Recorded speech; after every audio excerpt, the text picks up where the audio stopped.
Les fondements de la foi religieuse. Pour le matérialiste incroyant, l'homme est simplement un accident évolutionnaire. Ses espoirs de survivance sont liés à une fiction de son imagination de mortel, ses frayeurs, ses amours, ses désirs et ses croyances ne sont que les réactions de la juxtaposition accidentelle de certains atomes de matière dépourvus de vie.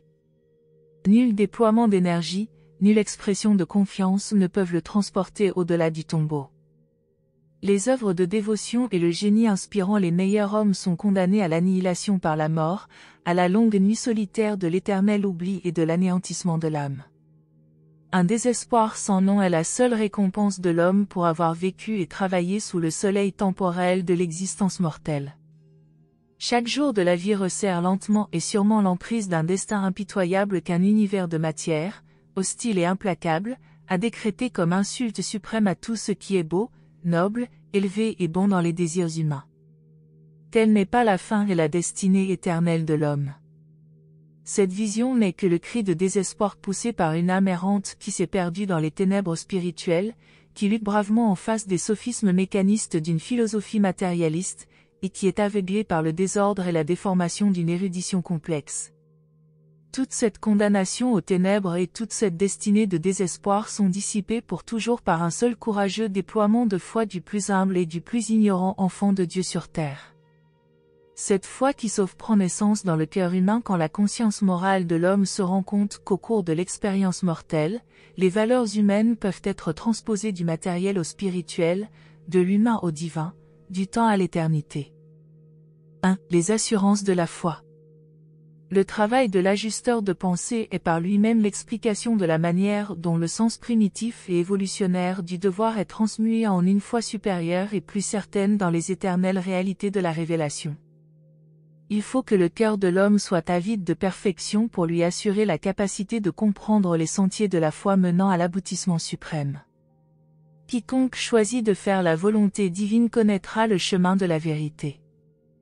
Il est littéralement vrai qu'il faut connaître les choses humaines pour les aimer, mais qu'il faut aimer les choses divines pour les connaître. Mais les doutes honnêtes et les interrogations sincères ne sont pas des péchés, ces attitudes sont simplement une cause de retard dans le cheminement progressif d'accession à la perfection. Une confiance d'enfant assure l'entrée de l'homme dans le royaume de l'ascension du ciel, mais le progrès dépend entièrement de l'exercice vigoureux de la foi robuste et confiante de l'homme accompli. La raison de la science est fondée sur les faits observables du temps. La foi religieuse tire argument du programme spirituel de l'éternité. Ce que le savoir et la raison ne peuvent faire pour nous, la vraie sagesse nous exhorte à permettre à la foi de l'accomplir par clairvoyance religieuse et transformation spirituelle. Par suite de l'isolement dû à la rébellion, la révélation de la vérité sur Urantia a été trop souvent mêlée aux affirmations de cosmologie partielle et transitoire.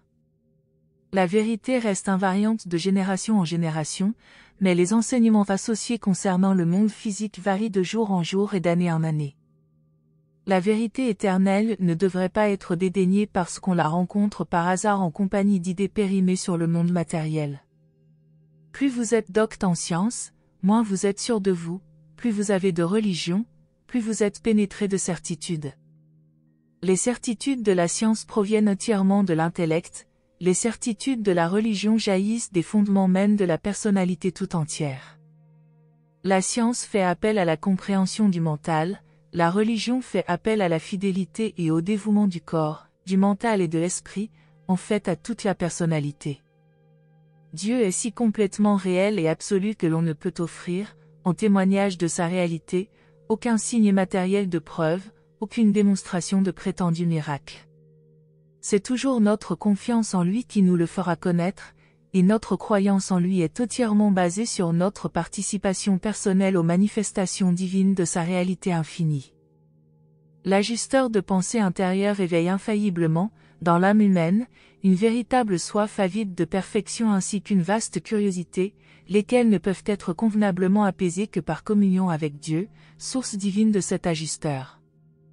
L'âme assoiffée de l'homme refuse d'être satisfaite tant qu'elle n'est pas parvenue à la réalisation personnelle du Dieu vivant. Quoique Dieu puisse être de plus qu'une personnalité morale supérieure et parfaite, dans notre concept avide mais fini, il ne peut rien être de moins. 2. Religion et réalité. Un mental observateur et une âme capable de discernement reconnaissent la religion quand ils la rencontrent dans la vie de leurs compagnons. La religion n'a besoin d'aucune définition, nous connaissons tous ses fruits sociaux, moraux, intellectuels et spirituels.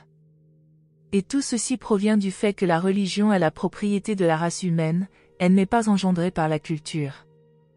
Il est vrai que la perception de la religion est encore humaine, et par conséquent sujette à la servitude de l'ignorance, à l'esclavage des superstitions, aux duperies des sophismes et aux illusions d'une fausse philosophie. L'une des particularités caractéristiques de l'assurance religieuse authentique est que, malgré le caractère absolu de ses affirmations et la fermeté de son attitude, l'esprit de son expression est assez équilibré et tempéré pour ne jamais donner la plus petite impression d'affirmation de soi ou d'exaltation de l'ego. La sagesse de l'expérience religieuse est quelque peu paradoxale, en ce sens qu'elle est, à la fois, d'origine humaine et dérivée de la justeur. La force religieuse n'est pas le produit des prérogatives personnelles de l'individu, mais plutôt la mise en œuvre de l'association sublime entre l'homme et la source perpétuelle de toute sagesse. C'est ainsi que les paroles et les actes de la religion vraie, dans sa pureté originale, acquièrent une autorité irrésistible pour tous les mortels éclairés. Il est difficile d'identifier et d'analyser les facteurs d'une expérience religieuse, mais il est facile d'observer que les pratiquants religieux vivent et persévèrent comme s'ils étaient déjà en présence de l'Éternel. Les croyants réagissent à la vie temporelle comme si l'immortalité était déjà à portée de leurs mains. Dans la vie de ces mortels, on trouve une originalité valable et une spontanéité d'expression qui les classe définitivement à part de leurs compagnons n'ayant absorbé que la sagesse du monde. Les religionnistes paraissent vivre effectivement émancipés du harcèlement de la hâte et de la tension douloureuse des vicissitudes inhérentes au courant séculier du temps. Ils font montre d'une stabilité de personnalité et d'une sérénité de caractère que les lois de la physiologie, de la psychologie et de la sociologie n'expliquent pas. Le temps est un élément invariable pour atteindre la connaissance, la religion rend ses dons immédiatement accessibles, bien que subsiste le facteur important de la croissance en grâce, un progrès caractérisé dans toutes les phases de l'expérience religieuse. La connaissance est une quête éternelle, vous apprenez toujours, mais vous n'êtes jamais capable d'arriver à la connaissance complète de la vérité absolue. La connaissance seule ne donne jamais une certitude absolue, mais seulement une probabilité approximative croissante. Par contre, l'âme religieuse spirituellement illuminée sait, et elle sait maintenant. Cette certitude profonde et positive ne conduit cependant pas ce religionniste mentalement sain à prendre moins d'intérêt aux avances et au recul du progrès de la sagesse humaine, lié dans le domaine matériel au lent développement de la science. Même les découvertes de la science ne sont pas vraiment réelles dans la conscience de l'expérience humaine avant d'être éclaircies et mises en corrélation, avant que leurs faits pertinents ne prennent effectivement une signification par leur mise en circuit dans les courants de pensée du mental. L'homme mortel considère même son entourage physique, depuis le niveau mental, selon la perspective de son enregistrement psychologique. Il n'est donc pas étonnant que l'homme interprète l'univers d'une façon hautement unifiée, et cherche ensuite à identifier l'unité énergétique de sa science avec l'unité spirituelle de son expérience religieuse. Le mental est unité, la conscience mortelle vit sur le niveau mental et perçoit les réalités universelles par les yeux de sa dotation mentale. La perspective mentale ne révèle pas l'unité existentielle de la source de la réalité, la source centre première, mais elle peut présenter et présente parfois à l'homme la synthèse expérientielle de l'énergie, du mental et de l'esprit dans l'être suprême et en tant qu'être suprême. Toutefois, le mental ne peut jamais réussir dans cette unification de la diversité de la réalité, à moins que ce mental ne soit solidement conscient des choses matérielles, des significations intellectuelles et des valeurs spirituelles. Il n'y a unité que dans l'harmonie de la triunité de la réalité fonctionnelle, et c'est seulement dans l'unité que la personnalité se satisfait dans la réalisation de la constance et de la cohérence cosmique. Dans l'expérience humaine, c'est par la philosophie que l'on trouve le plus facilement l'unité. Bien que le corps de doctrine philosophique doive toujours être fondé sur des faits matériels, la clairvoyance spirituelle du mortel est l'âme et l'énergie du vrai dynamisme philosophique. L'homme évolutionnaire n'a pas de goût naturel pour les travaux pénibles. Dans la vie expérientielle, pour marcher de pair avec les exigences harcelantes et les besoins pressants d'une expérience religieuse grandissante, il faut une incessante activité dans la croissance spirituelle, l'expansion intellectuelle, le développement factuel et le service social. Il n'y a pas de véritable religion sans une personnalité très active, c'est pourquoi les hommes les plus indolents cherchent souvent à échapper aux rigueurs des activités vraiment religieuses en se dupant ingénieusement eux-mêmes, en se retirant dans le faux abri de doctrines et de dogmes religieux stéréotypés. Mais la vraie religion est vivante. La cristallisation intellectuelle de concepts religieux équivaut à la mort spirituelle. Vous ne pouvez concevoir une religion sans idée, mais, une fois que la religion se trouve réduite simplement à une idée, elle cesse d'être une religion, elle est devenue simplement une espèce de philosophie humaine. Par ailleurs, d'autres types d'âmes instables et peu disciplinées cherchent à employer les idées sentimentales de la religion pour échapper aux exigences irritantes de la vie. Quand certains mortels vacillants et timides cherchent à échapper à la pression incessante de la vie évolutionnaire, la religion telle qu'ils la conçoivent semble leur offrir le refuge le plus proche, la meilleure échappatoire. Mais la mission de la religion consiste à préparer l'homme à faire face courageusement, et même héroïquement, aux vicissitudes de la vie. La religion est le don suprême de l'homme évolutionnaire, la seule chose qui lui permette de persévérer, de souffrir avec patience comme s'il voyait celui qui est invisible. Cependant, le mysticisme est souvent empreint d'une tendance à se retirer de la vie, il est embrassé par les humains qui n'apprécient pas les activités plus rudes d'une vie religieuse vécue dans les arènes ouvertes de la société et du commerce humain. La vraie religion se doit d'agir. La conduite résulte de la religion quand l'homme en a effectivement une, ou plutôt quand l'homme permet à la religion de le posséder vraiment. La religion ne se satisfera jamais de pensées velléitaires, ni de sentiments passifs. Nous sommes bien conscients du fait que la religion agit souvent d'une manière peu sage et même irréligieuse, mais elle agit. Des convictions religieuses aberrantes ont conduit à de sanglantes persécutions, mais la religion fait toujours quelque chose, elle est dynamique. 3. Connaissance, sagesse et clairvoyance. Les carences intellectuelles et les insuffisances dans l'éducation handicapent inévitablement l'accès au niveau religieux supérieur, car un environnement de la nature spirituelle aussi appauvri dérobe à la religion son principal canal de contact philosophique avec le monde des connaissances scientifiques. Les facteurs intellectuels de la religion sont importants, mais il arrive aussi parfois que leur hypertrophie soit très gênante et embarrassante. La religion doit constamment travailler sous la pression d'une nécessité paradoxale, la nécessité d'employer efficacement la pensée, tout en faisant peu de cas de l'utilité spirituelle de toute pensée. Les spéculations religieuses sont inévitables, mais toujours nuisibles. La spéculation dénature invariablement son objet. La spéculation tend à faire passer la religion pour quelque chose de matériel ou d'humaniste, et ainsi, interférant alors directement avec la clarté de la pensée logique, elle fait indirectement apparaître la religion comme une fonction du monde temporel, le monde même avec lequel elle devrait éternellement former contraste. La religion sera donc toujours caractérisée par des paradoxes, les paradoxes résultant de l'absence du lien expérientiel entre les niveaux matériels et spirituels de l'univers, de la mota morontielle, la sensibilité supraphilosophique permettant de discerner la vérité et de percevoir l'unité.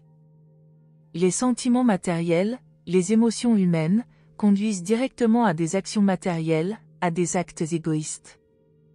Les points de vue religieux, les motivations spirituelles, conduisent directement à des actions religieuses, à des actes désintéressés de service social et de bienveillance altruiste.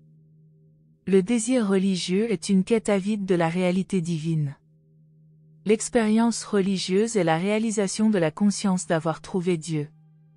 Et, quand un être humain trouve Dieu, le triomphe de sa découverte fait éprouver à son âme une effervescence tellement indescriptible qu'il est poussé à rechercher un affectueux contact de service avec ses compagnons moins éclairés, non pour révéler qu'il a trouvé Dieu, mais plutôt pour permettre au débordement de la bonté éternelle qui surgit dans son âme de réconforter et ennoblir ses compagnons. La religion réelle mène à un service social accru. La science, la connaissance, conduit à la conscience des faits, la religion, l'expérience, conduit à la conscience des valeurs, la philosophie, la sagesse, conduit à coordonner la conscience. La révélation, le substitut de la mota morontielle, conduit à la conscience de la vraie réalité, tandis que la coordination de la conscience des faits, des valeurs et de la vraie réalité constitue la perception consciente de la réalité de la personnalité, le maximum d'être, en même temps que de la croyance à la possibilité de survie de cette même personnalité. La connaissance amène à donner un rang aux hommes, à faire naître des couches sociales et des castes. La religion conduit à servir les hommes et à créer ainsi l'éthique et l'altruisme. La sagesse conduit à une meilleure et plus haute communauté dans nos idées et avec nos semblables. La révélation affranchit les hommes et les lance dans l'aventure éternelle. La science sélectionne les hommes, la religion aime les hommes, jusqu'à les aimer comme vous-même, la sagesse fait justice à la différence entre les hommes, mais la révélation glorifie l'homme et révèle sa capacité d'association avec Dieu. La science s'efforce vainement de créer la fraternité de la culture. La religion amène à l'existence la fraternité de l'esprit. La philosophie recherche la fraternité de sagesse, la révélation dépeint la fraternité éternelle, le corps paradisiaque de la finalité. La connaissance fait naître de l'orgueil dans le fait de la personnalité, la sagesse est la conscience de la signification de la personnalité, la religion est l'expérience de la connaissance de la valeur de la personnalité, la révélation est l'assurance de la survie de la personnalité. La science cherche à identifier, à analyser et à classifier les parties fractionnées du cosmos illimité. La religion saisit l'idée du tout, l'ensemble du cosmos. La philosophie essaie d'identifier les segments matériels de la science avec le concept de clairvoyance spirituelle du tout. Sur les points où la philosophie échoue dans cette tentative, la révélation réussit en affirmant que le cercle cosmique est universel, éternel, absolu et infini. Ce cosmos de l'infini je suis est donc sans fin, sans borne et incluant tout, il est sans temps, sans espace et non qualifié. Et nous rendons témoignage que l'infini je suis est aussi le Père de Michael de Nébadon et le Dieu du salut humain. La science montre la déité comme un fait, la philosophie présente l'idée d'un absolu, la religion envisage Dieu comme une personnalité spirituelle aimante. La révélation affirme qu'il y a unité entre le fait de la déité, l'idée de l'absolu et la personnalité spirituelle de Dieu. De plus, elle présente ce concept comme étant notre Père, le fait universel de l'existence, l'idée éternelle du mental et l'esprit infini de la vie. La poursuite de la connaissance constitue la science, la recherche de la sagesse est la philosophie, l'amour pour Dieu est la religion, la soif de vérité est une révélation, mais c'est l'ajusteur de pensée intérieure qui attache le sentiment de réalité à la clairvoyance spirituelle de l'homme par rapport au cosmos. En science, l'idée précède l'expression de sa réalisation, en religion, l'expérience de la réalisation précède l'expression de l'idée. Il y a une immense différence entre d'une part la volonté de croire révolutionnaire, et d'autre part le produit de la raison éclairée, de la clairvoyance religieuse et de la révélation, la volonté qui croit. Dans l'évolution, la religion amène souvent l'homme à créer ses concepts de Dieu. La révélation montre le phénomène de Dieu faisant évoluer l'homme lui-même, tandis que, dans la vie terrestre de Christ Michael, nous voyons le phénomène de Dieu se révélant lui-même à l'homme. L'évolution tend à faire ressembler Dieu à l'homme, la révélation tend à faire ressembler l'homme à Dieu. La science n'est satisfaite que par les causes premières, la religion, par la personnalité suprême et la philosophie, par l'unité. La révélation affirme que les trois sont un et que toutes sont bonnes. L'éternel réel est le bien de l'univers, et non les illusions temporelles du mal spatial. Dans l'expérience spirituelle de toutes les personnalités, il est toujours vrai que le réel est le bien et que le bien est le réel. 4. Le fait de l'expérience.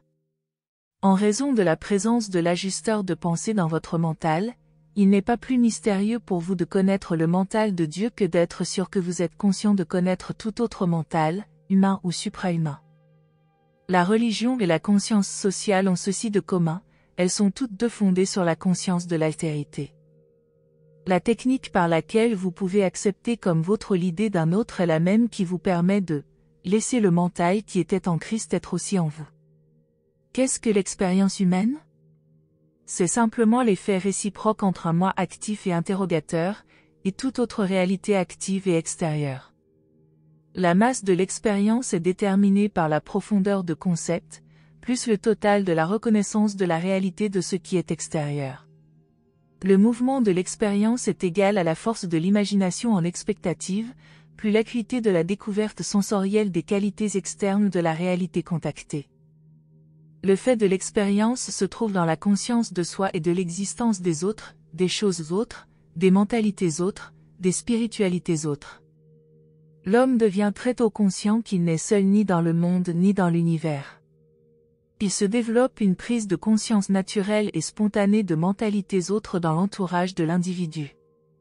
La foi transforme cette expérience naturelle en religion, en reconnaissance de Dieu comme réalité, source, nature et destinée, du mental de l'autre, mais cette connaissance de Dieu est toujours une réalité de l'expérience personnelle. Si Dieu n'était pas une personnalité, il ne pourrait devenir une partie vivante de l'expérience religieuse réelle d'une personnalité humaine. L'élément d'erreur présent dans l'expérience religieuse humaine est directement proportionnel au contenu de matérialisme qui souille le concept spirituel du Père universel. La progression de l'homme dans l'univers, avant d'atteindre le statut d'esprit, consiste à se débarrasser de ses idées erronées sur la nature de Dieu et sur la réalité du pur et véritable esprit. La déité est plus que l'esprit, mais l'approche spirituelle est la seule possible pour l'ascendeur humain. La prière fait assurément partie de l'expérience religieuse, mais les religions modernes ont mis à tort l'accent sur elle, au détriment de la communion d'adoration qui est plus essentielle. Les pouvoirs réflexifs du mental s'approfondissent et s'élargissent par l'adoration. La prière peut enrichir la vie, mais l'adoration illumine la destinée. La religion révélée est l'élément unifiant de l'existence humaine. La révélation unifie l'histoire, coordonne la géologie, l'astronomie, la physique, la chimie, la biologie, la sociologie et la psychologie. L'expérience spirituelle est l'âme réelle du cosmos de l'homme. 5. La suprématie du potentiel d'intention. Bien que l'établissement du fait de la croyance n'équivaille pas à établir le fait de ce qui est cru, la progression évolutionnaire de la vie simple jusqu'au statut de personnalité démontre bien néanmoins l'existence, au départ, du potentiel de personnalité. Dans les univers du temps, le potentiel a toujours la suprématie sur l'actuel. Dans le cosmos en évolution, le potentiel représente ce qui va être, et ce qui va être est le développement des décisions intentionnelles de la déité. Cette même suprématie des intentions apparaît dans l'évolution de l'idéation mentale quand la peur animale primitive se transmue en une vénération constamment plus profonde de Dieu et en une crainte croissante devant l'univers. L'homme primitif avait plus de peur religieuse que de foi. La suprématie des potentiels spirituels sur les réalités mentales est démontrée quand cette lâche frayeur se transforme en foi vivante dans les réalités spirituelles. On peut faire l'analyse psychologique de la religion évolutionnaire, mais non celle de la religion d'origine spirituelle vécue personnellement. La morale humaine peut reconnaître des valeurs, mais seule la religion peut les conserver, les exalter et les spiritualiser. Malgré cela, la religion est quelque chose de plus qu'une moralité à caractère émotionnel. La religion est à la moralité ce que l'amour est au devoir, ce que la filiation est à la servitude, ce que l'essence est à la substance. La moralité révèle un contrôleur tout-puissant, une déité à servir, la religion révèle un Père tout-aimant, un Dieu à adorer et à aimer. Et de nouveau cela tient à ce que le potentiel spirituel de la religion domine l'actualité des devoirs de la moralité évolutionnaire. 6. La certitude de la foi religieuse. L'élimination de la crainte religieuse par la philosophie et les progrès continus de la science contribuent sérieusement à la mortalité des faux dieux. Même si la disparition de ces déités, créées par les hommes, peut obscurcir momentanément la vision spirituelle, elle détruit, en fin de compte, l'ignorance et la superstition qui ont si longtemps voilé le Dieu vivant, le Dieu d'amour éternel. La relation entre la créature et le Créateur est une expérience vivante, une foi religieuse dynamique, qui n'est pas sujette à une définition précise. Isoler une partie de la vie et l'appeler religion, c'est désintégrer la vie et défigurer la religion. C'est justement pourquoi le Dieu d'adoration réclame une fidélité totale, ou n'en demande aucune. Les dieux des hommes primitifs n'ont peut-être pas été plus que les ombres de ces hommes. Le Dieu vivant est la lumière divine dont les interruptions constituent les ombres de création de tout l'espace. Le religionniste, qualifié en philosophie, a foi en un Dieu personnel de salut personnel, en quelque chose de plus qu'une réalité, une valeur, un niveau d'accomplissement, un processus supérieur, une transmutation, l'ultime de l'espace-temps, une idéalisation, la personnalisation de l'énergie, l'entité de la gravitation, une projection humaine, l'idéalisation du moi, la poussée élévatrice de la nature, le penchant à la bonté, l'impulsion en avant de l'évolution ou une hypothèse sublime. Le religionniste a foi en un Dieu d'amour. L'amour est l'essence de la religion et la source vive des civilisations supérieures. Dans l'expérience religieuse personnelle, la foi transforme le Dieu de la probabilité philosophique en un Dieu de salut certain. Le scepticisme peut défier les théories de la théologie, mais la conviction que l'on peut se fier à l'expérience personnelle affirme la vérité des croyances qui ont grandi jusqu'à la foi. On peut arriver à des convictions sur Dieu par de sages raisonnements, mais on apprend individuellement à connaître Dieu que par la foi, par l'expérience personnelle. Dans beaucoup de choses qui ont trait à la vie, il faut tenir compte des probabilités, mais, dans le contact avec la réalité cosmique, on peut éprouver des certitudes quand on aborde leur signification et leur valeur à l'aide d'une foi vivante. Une âme qui connaît Dieu ose dire « je sais », même quand sa connaissance de Dieu est contestée par l'incroyant qui nie cette certitude parce qu'elle n'est pas entièrement étayée par la logique intellectuelle. Le croyant se borne à répliquer à un tel incroyant « comment savez-vous que je ne sais pas ?» Bien que la raison puisse toujours mettre la foi en doute, la foi peut toujours compléter aussi bien la raison que la logique. La raison crée la probabilité que la foi peut transformer en certitude morale, et même en expérience spirituelle. Dieu est la première vérité et le dernier fait, et c'est pourquoi toute vérité prend origine en lui, tandis que tous les faits existent relativement à lui. Dieu est la vérité absolue.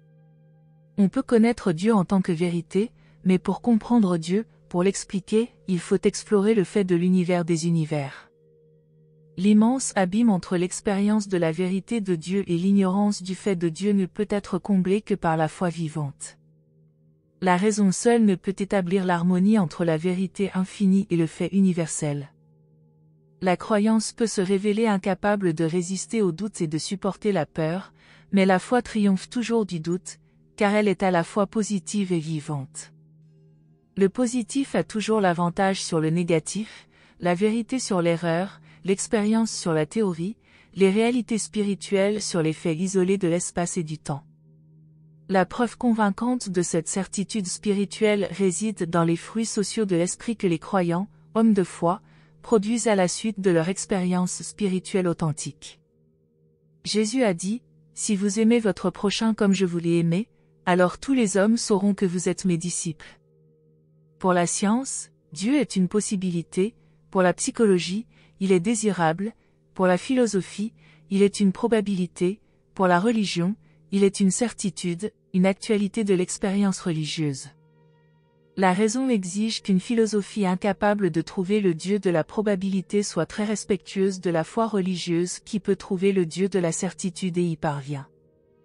La science ne devrait pas non plus dédaigner l'expérience religieuse en invoquant la crédulité, au moins tant que la science persiste à supposer que les dons intellectuels et philosophiques de l'homme sont issus d'intelligence d'autant moindre que l'on s'éloigne davantage dans le passé, et finalement que ces dons ont pris origine dans la vie primitive qui était totalement dépourvue de pensée et de sentiments.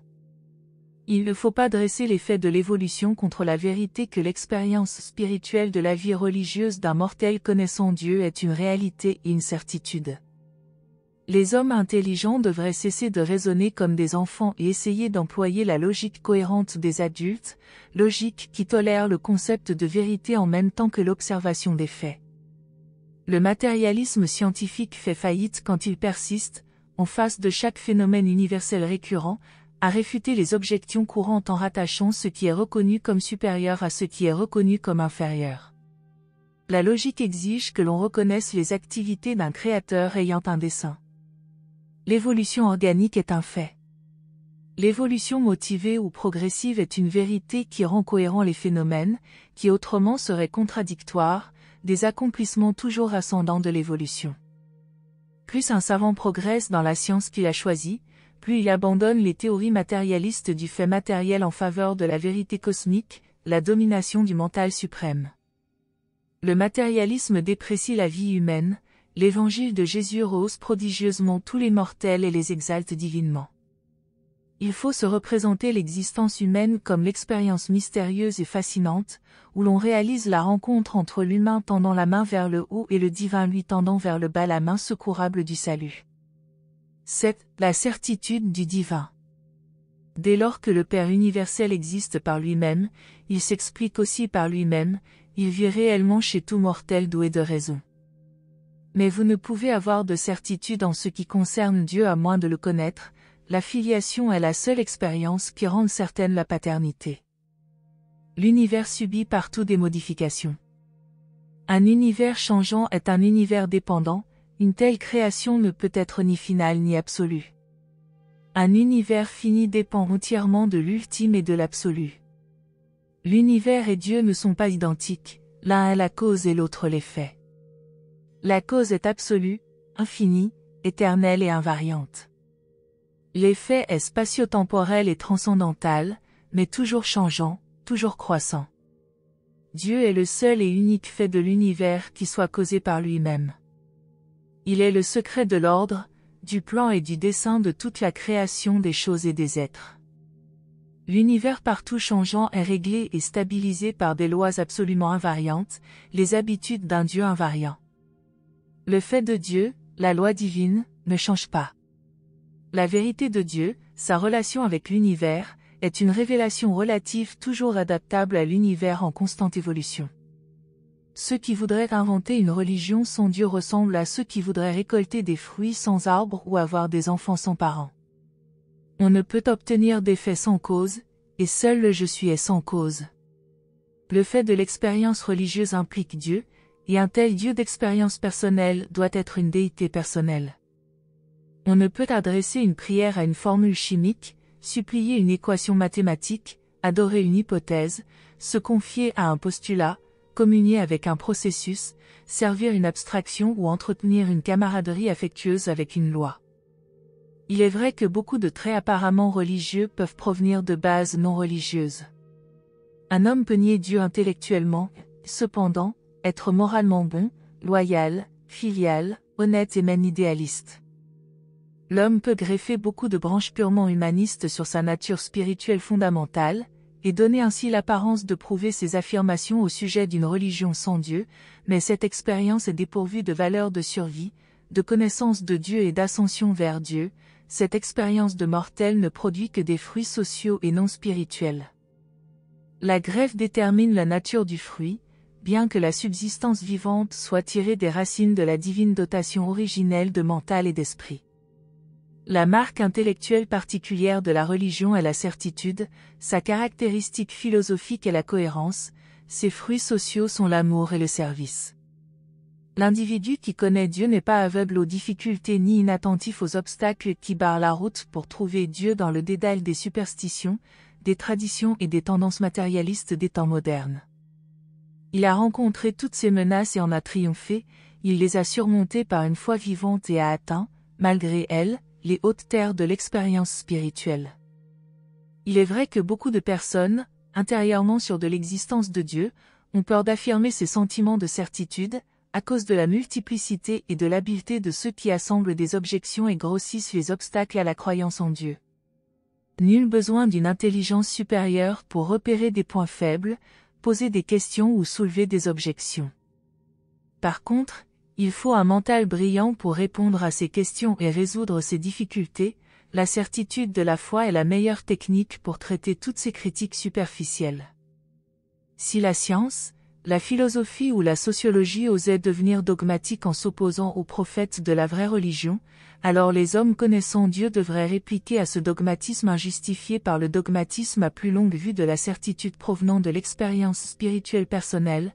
Je sais ce que j'ai expérimenté parce que je suis un fils du je suis. Si l'expérience personnelle d'une personne qui a foi dans le Père expérimentable devait être contestée par un dogme, ce Fils né de la foi pourrait répondre par le dogme irrécusable affirmant sa filiation effective avec le Père universel. Seule une réalité non qualifiée, un absolu, peut se permettre d'être dogmatique avec logique.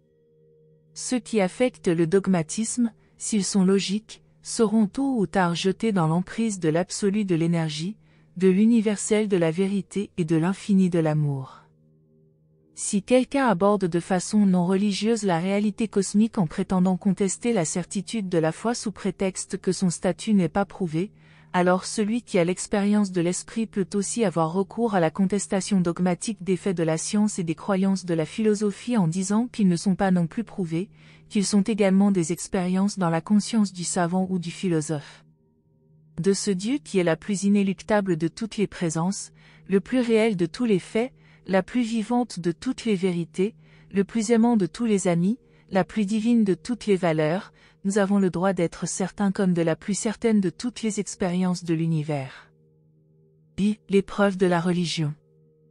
La meilleure preuve de la réalité et de l'efficacité de la religion consiste dans le fait de l'expérience humaine. Voici des hommes naturellement craintifs et soupçonneux, doués par naissance d'un fort instinct de conservation et ardemment désireux de survivre à la mort, ils acceptent pleinement de confier les plus profonds intérêts de leur présent et de leur avenir à la garde et à la direction du pouvoir et de la personne que leur foi appelle Dieu. Telle est l'unique vérité centrale de toute religion.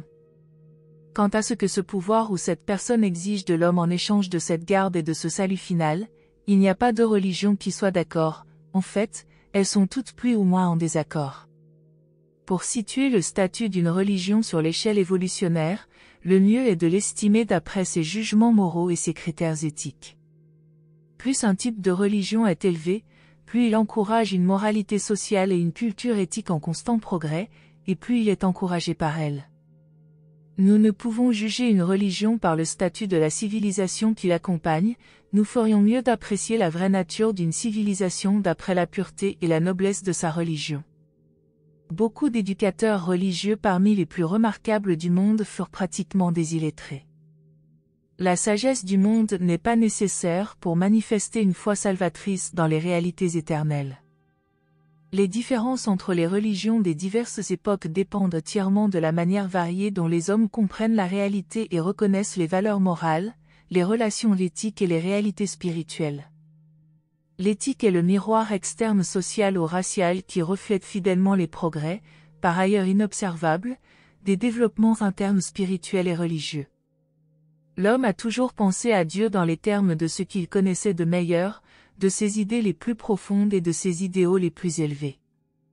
Même la religion historique a toujours créé ses conceptions de Dieu en partant de ses plus hautes valeurs reconnues. Toute créature intelligente donne le nom de Dieu à ce qu'elle connaît de meilleur et de plus élevé. La religion réduite au langage de la raison et à l'expression intellectuelle a toujours osé critiquer la civilisation et le progrès évolutionnaire en les jugeant d'après ses propres critères de culture éthique et de progrès moral. Bien que la religion personnelle précède l'évolution de la morale humaine, on constate à regret que la religion institutionnelle est invariablement restée à la traîne des mœurs, lentement changeantes, des races humaines. La religion organisée s'est montrée retardataire par conservatisme. Les prophètes ont généralement guidé les peuples dans le développement religieux, les théologiens les ont généralement freinés. La religion, étant une affaire d'expérience intérieure ou personnelle, ne peut jamais anticiper beaucoup sur l'évolution intellectuelle des races. Mais la religion n'est jamais rehaussée par un appel à de prétendus miracles. La recherche des miracles est un recul vers les religions primitives de magie. La vraie religion n'a rien à faire avec de prétendus miracles, et la religion révélée ne fait jamais appel à des miracles comme preuve de son autorité. La religion est toujours enracinée et fondée sur l'expérience personnelle. Et votre religion la plus élevée, la vie de Jésus, fut précisément une telle expérience personnelle, l'homme, le mortel, cherchant Dieu et le trouvant dans sa plénitude au cours d'une brève vie dans la chair, tandis que, dans cette même expérience humaine, se manifesta la présence de Dieu cherchant l'homme et le trouvant, à la pleine satisfaction de l'âme parfaite de suprématie infinie. Voilà la religion, la plus élevée qui ait été révélée jusqu'ici dans l'univers de Nébadon, la vie terrestre de Jésus de Nazareth. Présentée par un Melchizedek de Nébadon. Merci de nous avoir rejoints aujourd'hui, et je vous retrouve bientôt pour une nouvelle exploration passionnante.